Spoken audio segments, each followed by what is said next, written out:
தம்பி, யாருக்கு மேடை தெரியும்ல, இது அவர் குரல் மட்டும்தான் கேட்கணும். ஓகே, மேடையில் அமர்ந்திருக்கும் அனைவருக்கும் வணக்கம். பத்திரிகை நண்பர்கள், ஊடக நண்பர்கள், இணையதள நண்பர்கள், PRO நிக்கில் முருகன், மேனேஜர் முருகேசன்.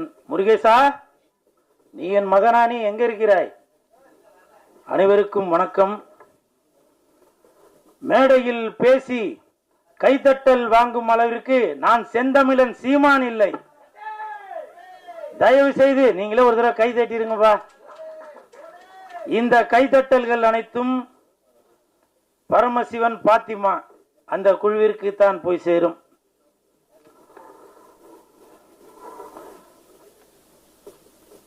செந்தமிழன் சீமான் சார், அண்ணா வணக்கம். பரமசிவன் கழுத்தில் இருக்கும் பாம்பு கேட்டது, சீமான் சௌக்கியமா? இருக்கும் இடத்தில் இருந்து கொண்டால் எல்லாம் சௌக்கியமே, இசக்கி சொன்னது.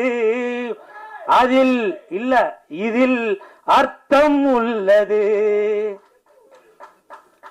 இயக்குனர் திரு இசக்கி கார்வண்ணன் அவர்களிடம் நான் கேட்டேன், சார் நம்ம படத்திற்கு இசை வெளியீட்டு விழாவுக்கு யார் சிறப்பு விருந்தினராக வருது அப்படின்னு. அப்போ இயக்குனர் சொன்னாங்க, 2 சிறப்பு விருந்தினர் வராங்க, ஒன்று சீமான், இன்னொன்று கூல் சுரேஷ் அப்படின்னு சொன்னாங்க. அந்த இடத்துல ஒரு திருத்தம். என்ன திருத்தம்னா, சிறப்பு விருந்தினர் என்றால் அது சீமான், சிரிப்பு விருந்தினர் என்றால் அது கூல் சுரேஷ். அதற்கு ஒரு காரணம் இருக்கு. என்ன காரணம்னா, சீமான் என்றால் எழுச்சி, கூல் சுரேஷ் என்றால் குளிர்ச்சி, நாம் தமிழருக்கு உண்டு வளர்ச்சி.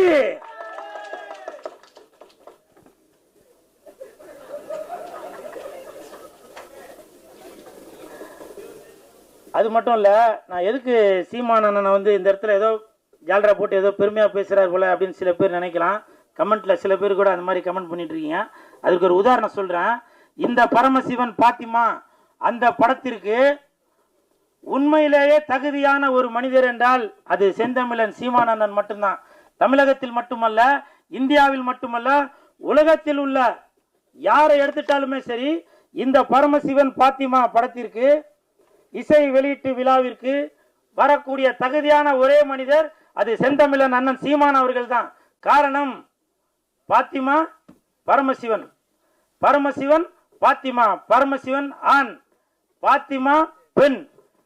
தமிழகத்தில் 234 தொகுதிகளிலுமே புரிஞ்சிருக்கும் நினைக்க, 234 தொகுதியிலுமே சரி சமமாக ஆண் 117, பெண் 117 கொடுத்தாங்களா? இப்ப சொல்லுங்க, பரமசிவன் பாத்திமா அந்த படத்திற்கு இசை வெளியீட்டு விழாவிற்கு ஒரே தகுதியான மனிதர் என்றால் அது செந்தமிழன் அண்ணன் சீமான் அவர்கள் தான். அதே மாதிரி இந்த படத்துல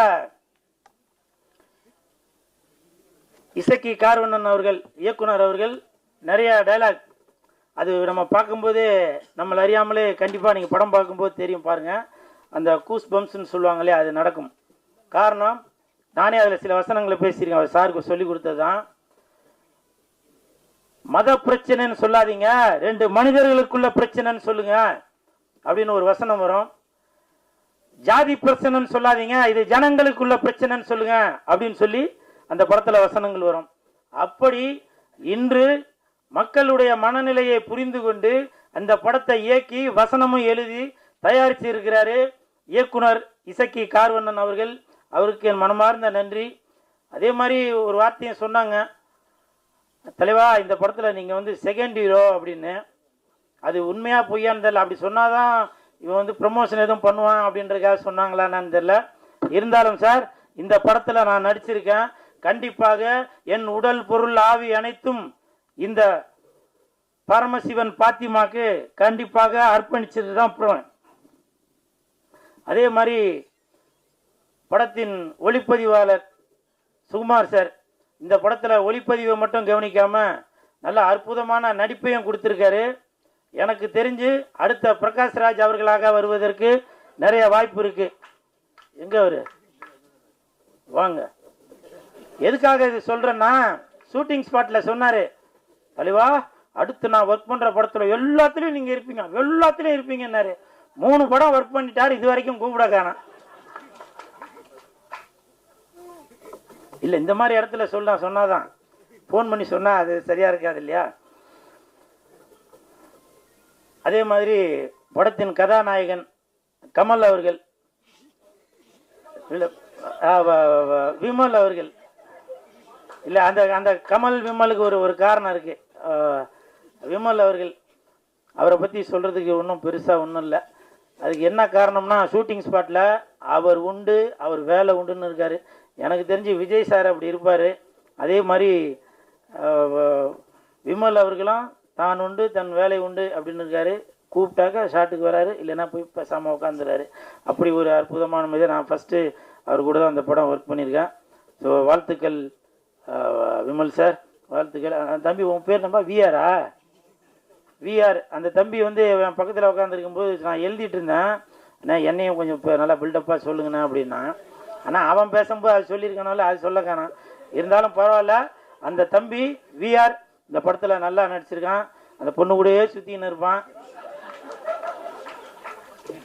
அவருக்கும் என் மனமார்ந்த நன்றிகளை தெரிவித்துக் கொள்கிறேன். அப்புறம் மிகப்பெரிய நன்றி இயக்குநர்களுக்கும் இசையமைப்பாளர் உங்கள் பேர் என்ன சார்? தீபன் அவர்களுக்கு என் மனமார்ந்த நன்றி. ஏன்னாக்க நான் ஆடுற மாதிரி ஒரு பாட்டு போட்டு கொடுத்துருக்கீங்க, மிக்க நன்றி. ஏன்னா என்னையும் இந்த மாதிரி ஆட முடியும் அப்படின்னு சொல்லி எனக்கு ஒரு ஒரு ஒரு பேர் ஒன்று கொடுத்து, அந்த பேர் வந்திருக்காங்களா? அதெல்லாம் வரவேணான்னு இருப்பீங்களா? கூல் சுலேஷ் வளர்ச்சி பிடிக்காதப்பா. என்ன பாலா? ஆமாம் ஆமாம், சிவசிவாய. அப்புறம் இந்த படம் வந்து ஜூன் 5ஆம் தேதி தான் ரிலீஸ் ஆக போகுது அப்படின்னு சொல்லி இயக்குனர் அவர்கள் என்கிட்ட சொன்னாங்க. உடனே எனக்கு வந்து ரொம்ப கன்ஃபியூஸ் ஆகி போச்சு. ஏன்னா அன்னைக்கு தான் தக் லைஃப் படம் ரிலீஸ் ஆகுது. அப்போ நான் வந்து சார்கிட்ட கேட்டேன், சார் அன்னைக்கு தான் தக் லைஃப் படம் வருது, அப்போ கமலுக்கும் விமலுக்கும் போட்டியா அப்படின்னு கேட்டேன். ஐயோ அப்படிலாம் இல்லை சார் அப்படின்னாரு. அப்போது சிம்புவுக்கும் கூல் சுரேஷுக்கும் போட்டியா அப்படின்னா, ஐயோ அப்படிலாம் இல்லை சார் அப்படின்னாரு. நான் வந்து இயக்குனர் அவர்களிடம் ஒரு தாழ்மையான ஒரு வேண்டுகோள் ஒன்று வைத்தேன். என்னன்னாக்க, அன்னைக்கு என் தலைவன் எஸ்டிஆர் அவர்கள் நடித்த படம் வருது, அதனால் நீங்கள் ஒரு நாள் தள்ளி ஜூன் 6ஆம் தேதி வைங்க அப்படின்னு சொன்ன அந்த வேண்டுகோளை ஏற்றுட்டார். ஏன்னா இதுதான் என் தலைவன் எஸ்டிஆருக்கு நான் செய்யும் கைமாறு. இது வந்து பெரிய போட்டி எதுவும் இல்லை, இருந்தாலும் என் தலைவனை நான் இப்படி தான் பார்க்கணும் அப்படின்ற ஒரு எண்ணத்தில் தான் சொல்கிறேன்.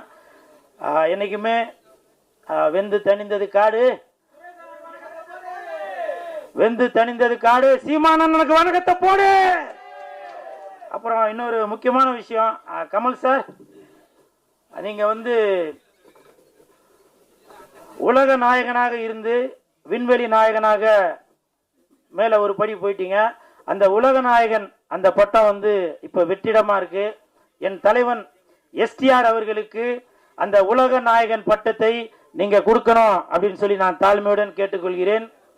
இன்று முதல் உலக நாயகன் என்றால் அது சிலம்பரசன், விண்வெளி நாயகன் என்றால் அது கமலஹாசன். விண்வெளி நாயகன் என்றால் அது கமலஹாசன், உலக நாயகன் என்றால் அது சிலம்பரசன்.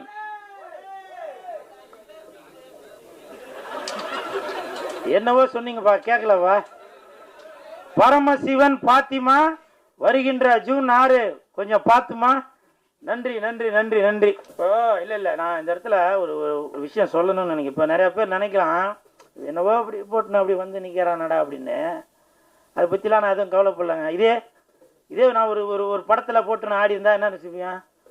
சினிமாவில் காதலிச்சா ரசிக்குதப்பா உள்ளம், நிஜ வாழ்க்கையில் காதலிச்சா பறிக்குதப்பா பள்ளமா? சொல்லுங்கள். இதெல்லாம் பார்த்தா உங்களுக்கு இப்போவும் சொல்கிறேன் வேணாம் அது சொன்னா. ஏன்னா கூல் சுரேஷ் இருக்கிற இடம் எப்பவுமே ஒரு ஒரு ஒரு கலகலப்போடு தான் இருக்கணும். நிறைய பேர் கமெண்ட்ல அது இது சொல்லுவீங்க, செந்தமிழர் அண்ணன் சீமான் அவர்கள் இருக்காங்க. அவர் சொன்ன வார்த்தையை தான் இப்ப நான் சொல்றேன். வேர்க்காமல் விளையாட முடியாது, விமர்சனம் இல்லாமல் வளர முடியாது. அண்ணன் சீமான் அவர்கள் சொன்னதுதான். நான் அதை இன்ன வரைக்கும் அதை ஃபாலோ பண்ணிட்டு தான் இருக்கேன். சரிங்களா? நிறைய பேர் நினைக்கலாம், என்னப்பா இவர் ஏதோ கோமாளி வேஷம் போட்டுட்டு இருக்காரு அப்படின்னு. நான் கோமாளி இல்லைங்க, இன்னைய வரைக்கும் ஏமாளி. என்னை எத்தனை இயக்குநர்கள் ஏமாத்திருக்காங்க தெரியுமா? எத்தனை தயாரிப்பாளர்கள் என்னை ஏமாத்திருக்காங்க தெரியுமா? ஒரு படத்துக்கும் கதாநாயகன் கதாநாயகி அவங்க இவங்க எல்லாரையும் நடிக்க வச்சு அதை பண்ணி இதை பண்ணிட்டு வெள்ளிக்கிழமை மணிக்கு என்கிட்ட சொல்லுவாங்க, சார் நான் தெரியாம அவரை புக் பண்ணிட்டேன், தெரியாம இவங்களை புக் பண்ணிட்டேன் அப்படின்னு சில விஷயங்கள்லாம் சொல்லுவாங்க. அப்போ என்கிட்ட சொல்லுவாங்க, சார் நீங்க தான் கொஞ்சம் ஏதாவது இது பண்ணுங்க, நான் உங்களை அடுத்த படத்துல அதை பண்றேன் இதை பண்றேன்னு. இப்பவும் சொல்றேன், நான் கோமாளி இல்லைங்க, ஏமாளி.